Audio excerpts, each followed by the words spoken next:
હાલો ભાઈ, આજે બધું ફ્રી જ છે ને?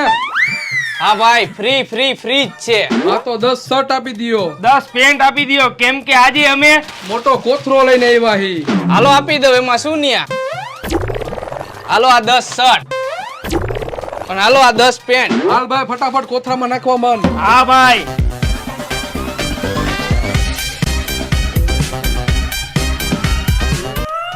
હાલો ભાઈ. અરે ક્યાં જવું હે ભાઈ? 20,000 રૂપિયા દેતા જાવ ભાઈ. તેના 20,000 રૂપિયા ભાઈ. કેમ કે આજે અમે કોથરો ઘરેથી લઈને આવ્યા હી ભાઈ. અરે આ દુકાનમાં અંદર આવવાની એન્ટ્રી ફી ના એક જણાના 10,000 રૂપિયા હે. તમે 2 જણા આવ્યા, 20,000 રૂપિયા લાવો ભાઈ. હાલ્યો ભાઈ. હાલ્યો ભાઈ. હાલ ભાઈ. હા ભાઈ. તમારે ત્રીજો ભાગ જોવો હોય તો કોમેન્ટ કરજો, બાકી બધુંય ફ્રી.